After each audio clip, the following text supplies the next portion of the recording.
Mecca of Banter podcast. We are live here on this cold and rainy Friday afternoon in St. Louis for a Friday edition of Mecca Moments. I'll be hosting today, Bucci Main. I got Dobes with me, the two lads, just two of us today. But we had to record because we had some world breaking news in the world of football. Jurgen Klopp will be stepping down from his position as the Liverpool manager at the end of the season. And there's obviously quite a bit to talk about with Klopp and what he's done, and I guess what his future may be after he takes some time off. But Dobes, I feel like we got to start off with, obviously it's very shocking news. It's definitely shocking to me as a Liverpool supporter. I wasn't expecting it to be this year, but you know, just the world of football in general definitely had their head turned around today when they read that notification about him leaving. Sure, yeah. We'll say this. I mean, some people have their birthday they look forward to. Some people have Christmas. I've been looking forward to this day for I'd like to say a very long time. Obviously, the Klopp news is an absolute shock. I'm really curious to sort of hear your perspective. Obviously, as a United perspective, Liverpool has sort of tormented us over the last 5 6 years, even if not a little bit longer. So the fact that he's leaving, Ten Hag's quote of era has come to an end. I didn't exactly expect it to happen this quickly. But at the same time, I could not be more thrilled that it fucking is, because Liverpool have had our number over the past, almost decade, it seems like. And so the fact that he's leaving, it's about time you guys, the cycles are shifting. It's about time you guys dealt with some help. But I'm really curious your opinion, just from your perspective. Obviously, I know that, Klopp's brought in sort of the most successful period in quite some time for Liverpool, if you want to call it success. To compare it to United, this is probably like Mourinho leaving for us. Won a couple trophies, probably a little bit overrated for the time that he was there. Um, but yeah, man, I would love to hear your perspective on just sort of what he means to Liverpool. And then I'm happy to give him some flowers as well after you go. No, 100%. So if you want my honest opinion, I've been thinking about this all day since I woke up to the news.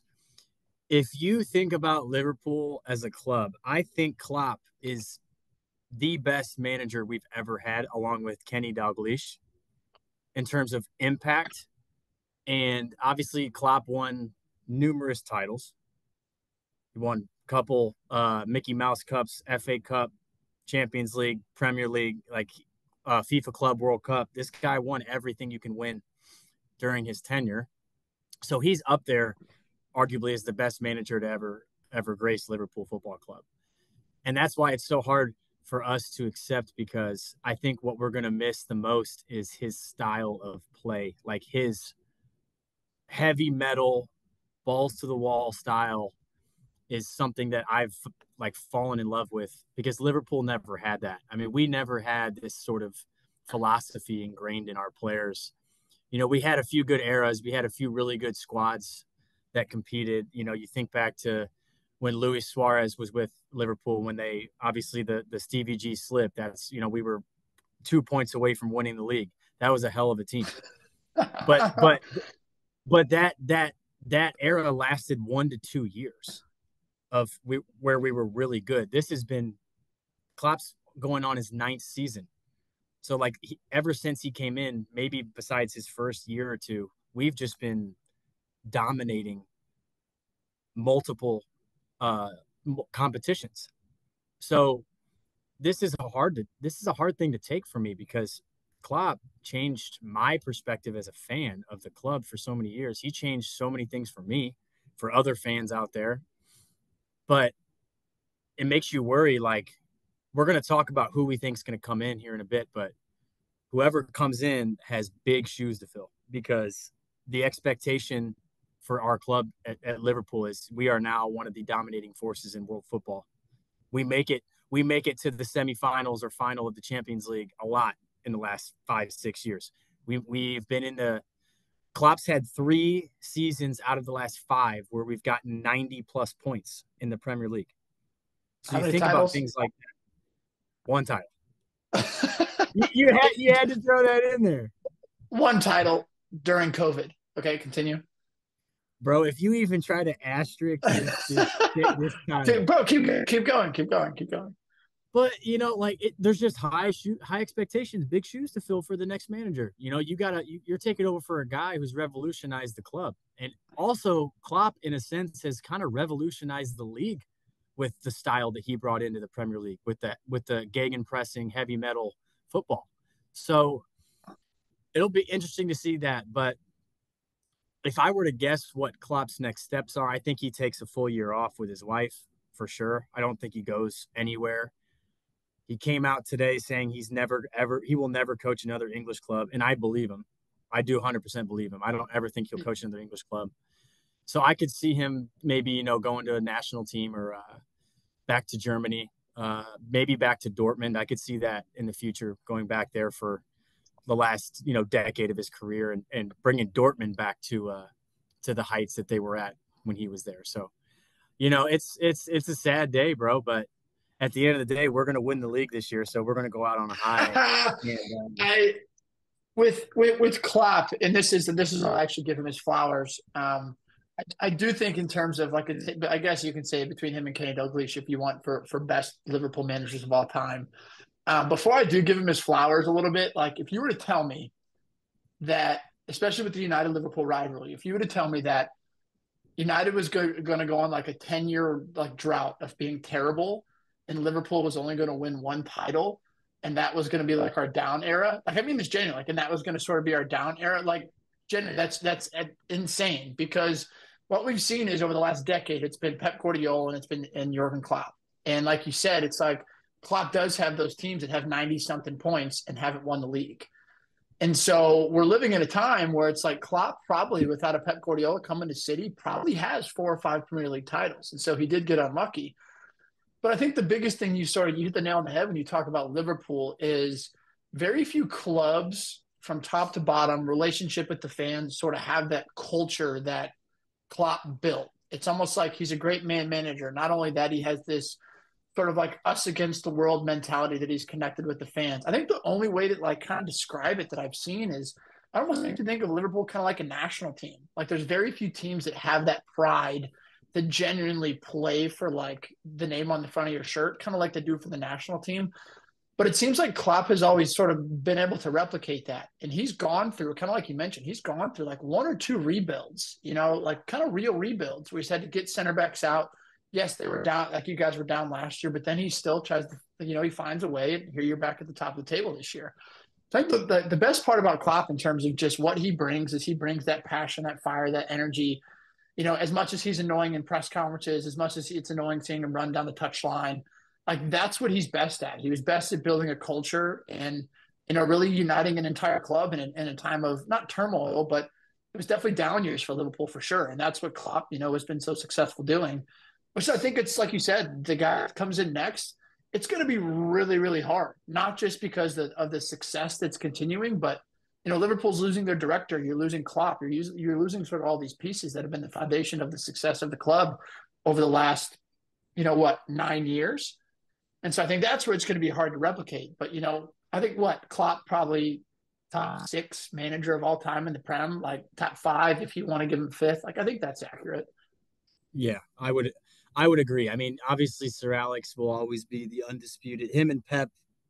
If Pep keeps Him, Pep, going, yeah, him, he'll Pep, catch him. Jose, like Yeah. there's a Arson, there's a list that's tough. And again, it's like, it kind of does. I mean, as a neutral, not a United fan, it does kind of suck because the battles that we've gotten to see from this Liverpool team and this City team over the past 5 or 6 years is incredible.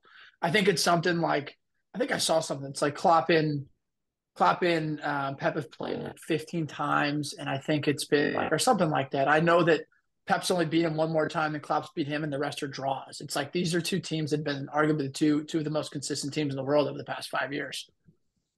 Yeah. I think one more thing to add about his time is like people don't understand how good Jurgen's ability was to turn players into world-class players. Like he brought in Mo Salah, who had a good year at Roma before he came. He was a Chelsea reject, quote unquote, and Klopp has turned him into one of the best players to ever grace the league, ever. If you look at his stats, he's up there with the best of the best. He did the same thing. Sadio Mane came from nowhere, Southampton. Klopp turned Mane into a world-class superstar. Yeah. Bobby Firmino was a absolute key piece to us for so many years. Played for Hoffenheim, brother. Hoffenheim, who I don't even know if they ever played in Europe. Like, he's taken so many players and just elevated their game because he, like you said, he's that man manager who can just elitely tell a player what he needs to do to help the team improve. And then he gets them to do it at the top level. So that's going to be something that we're going to miss if we don't get the guy that I want to take over the reins. And it's not Steven Gerrard because he can stay. We need it. We need No, it. no, bro. I love Steve. Stevie's in my heart forever for what he did as a player, but he needs to keep developing over in fucking Saudi Arabian league he's in. He needs to get some more experience before he takes on that kind of role. But I think that kind of leads us into maybe who we think's going to take over for Jurgen. Everybody's thinking the same thing. You think Xabi Alonso, right? Like he's Gerard, at man. nah, bro. Give me Alonso every day of the week, twice on Sunday. Right now, in this moment, if you were to pick one guy, it's him. He's young. He's shown this year that what he can do with a club. Leverkusen haven't lost a game since August. They haven't lost a single game all year. They Did you watch them play Leipzig last weekend? Did you watch that game? Yeah. Yeah, dude. The The 3-2. way that, dude, the way that Alonso has Leverkusen playing, like when they're on the ball, it is so fun to watch. The intricacy, the passing, the movement, like it is so fun to watch. And if we get that at Liverpool and Xabi brings in some of the guys that he wants, oh my, I'd be so happy as a fan for the future. But you got to think like, if Alonso ends up winning the Bundesliga, does he just stick it at Leverkusen and keep going until things turn bad, or what? It'd be a hard choice for him to make because he's transformed that club. But I mean, who do you think? Who do you realistically think takes over for Jurgen? It's tough. I think there's a short list of like 5 names. I do think Xavi Alonso is like I would hate it because I do just love the guy. He's got the swag, he's got the aura. Like he's been there, he's done that. They play beautiful football. I don't think it's instant success for Xavi if he comes into the Prem. Like it's just a different beast. It's just a much different beast than the Bundesliga is. Much different expectations. Obviously on a club like Liverpool. I think it makes sense to be him, but I also I don't know because I think this appointment needs to not happen, but I think they need to know who their guy's going to be within the next month and a half.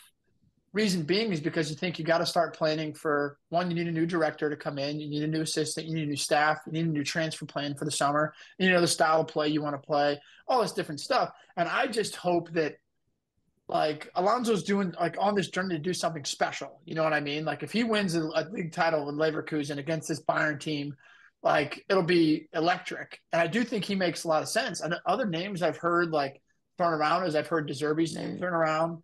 I've heard Graham Potter's name thrown around. Like Nagelsmann's another name that's been thrown around. Like I just do think that there's a ton of these guys that are out there. I do think Alonso also makes a lot of sense for Real Madrid. Like I really do think that like if Ancelotti leaves, I don't know if he's ready for that job. I do think that there's plenty of opportunity for him. I think if you're a Liverpool fan, like you have to expect that maybe the next few years, not that the level will drop off drastically, but like I think it's very tough to expect instant success for whoever the next manager is. But I think if you're a Liverpool fan, you kind of want to be in it for the long haul. Like Alonso makes the most sense. Like Mm-hmm. he's young, he's ambitious, he plays a pretty style of football. He knows the club, he understands the history of the club. Like he makes too much sense. I just hope if they do end up hiring him, I hope it doesn't affect what he's doing at Leverkusen for the rest of the season because I would hate to see that get derailed. You know, they're on the verge of doing something special, and it's almost looking more likely and likely as the weeks go on. 100%, dude. And I like one of the names that you threw in. If we get First of all, if we get Graham Potter, brother, Freaking Pooter, brother, man. if we get Pooty Magooty, I'm gonna be so pissed off, bro. But I would take to Chirby. I love his style that Brighton's playing. They are fun to watch, and I think you give him a better quality of squad because obviously the players at Liverpool, you got some players that are just different level than you do at Yeah. Brighton. So I think you do if you do give him some world class players, I think he would be a really good manager for Liverpool. But Alonso makes the most sense. That's the hope for me, and I'm sure thousands of other fans in the world that are thinking about the news today and who's going to come in and take over. But um, regardless, man, Jurgen deserves his flowers for everything that he's done. I'm super proud of where he's brought the club. And I mean, we had 30 years of drought, man, from our last Premier League. He was the guy that changed it. You know what I'm saying? Like you're experiencing 10 years of drought right now, and you've got Spy Kid's thumb man trying to change that for you, Mr. Ten Hag. Um, So, like after all those years of that, you kind of are thankful for what a guy's done for the club. So shout out to him, man. bro, I will say the timing of the announcement, like I do wonder when the players found out. To me, it almost I have this like this hunch that the players have probably known for a while, and it's kind of like spurred this. Butch is in his classroom and his lights just went off. If you're watching, Yes, yes, sir. if you're watching the YouTube, but I do think the timing of it all is a little bit weird. And what I mean by that is, like, to me, this can go one of two ways. And I think the scary part for United fans in the neutral is that I think part of me thinks that this news coming out now is what like could spur them on to a title. It's they want this guy to go out on top, like they rally behind him. The other side is they could crumble. I doubt that's going to happen just because of sort of his mentality. But I do think this is like part of Klopp's continuous like man management, plays the media, knows how to get the best out of people. Like I don't think this timing's a coincidence. Like I think we're getting ready to start the second half of the season right now. Like we're back in and week out. I think Klopp and the club know what they're doing right now, where he's trying to spur them on to a title, and he wants that extra bit of inspiration. Which, truthfully, it's brilliant. Like very few coaches, I feel like in any sport, get the opportunity to like go out on their own accord. They're sacked, they're fired, like or they go out after loss. But like Klopp being able to do this in sort of a way he wants, and also try to spur them on to a title, is I think sort of the exact sort of like swan song for towards sort of the end of his Liverpool career here. Dude, you literally just stole the words from me. That was really well said. I think this was planned So because it had to have been. It had to have been. 100%. Because in the interview today, like he told the director, the board that he in the summer that this was his last year. Yeah, He told the board months ago. Obviously, I don't know if he told the players then or not, but the whole world had no clue. So he yeah. he gets he gets halfway through the season. He looks and goes, "We're top of the league by 3-4 points. This is what's gonna push us on to win the league. Like the players are gonna buy in and say, shit, our beloved coach is out. This is it for him. We got to win the league now." He did it perfectly, absolutely perfectly, one hundred The percent. other side of it. That's like this is where the United fan of me comes out. You know what I found more annoying than anything in the entire world? It's like you got to be a sports fan to understand it. But like Coach K, Duke basketball head coach, the year before he was getting ready to retire, he announced to the entire world that he was getting ready to retire. So that way, every stop that he went, every away game, all the people gave him, a high five, some claps. Were like, yeah, way to go, Krzyzewski. Fuck that, dude. I hate that. I, I hate that. It's like he wants the attention to be about him, and I do think Klopp has a little bit of that like look at me sort of attitude. But I also think that like Klopp's best known for his man management, and I do think that this is probably him trying to spur them on to a title. I will say it is kind of annoying the fact he did it. As happy as it makes me, it is kind of annoying that he did do it in the middle of the fucking season. Yeah, because now you're over there trembling in your Lulu joggers right now because Fuck yeah, dude. because Are you serious? We gotta go. We gotta go to Anfield one more time, still, bro. yeah, that's gonna be crazy, I bro. know, I know, I Klopp's know. last Klopp's last rivalry with United at Anfield, that's gonna be crazy electric. A Hoyland double. That would be crazy, bro. That'll be a Oh, fun game for us to watch. But I think we've kind of hit everything here, man. Like Jurgen, yeah, we're all gonna miss him at the club, obviously, but the dude deserves his flowers. We've given him his flowers. I know the other lads aren't here, but as much as a few of them hate Liverpool, I think they would have given him a little bit of flowers for what he's done for the club. yeah. I mean, of course. Like the thing with Jurgen is, it's like everybody respects him and based off results, know that he's a good coach. It doesn't mean he's not a fucking wank when he gets in front of the microphone. It's like we can have our gripes against him and think that he's terrible in front of the media and all this different stuff, but at the same time, like, got to know he's a good coach. You know. Yeah, he is. Yeah, you know a good coach when you see one. You'll know right away. So, well, folks, that's going to be it for us on the Mecca moments here today. Uh, Coming to you live from Lafayette High School, baby, in my classroom. In my uh, classroom at the end of a long school day, we hit you with a good little surprise episode about the legendary Jurgen Klopp leaving Liverpool at the end of the year. From Dobes and myself, wish you guys a good weekend. We got a good surprise for you on Monday. We'll see you in a few days. Appreciate yeah. the Check support. check us out on our socials. New episodes every Tuesday. Peace. Yes, sir.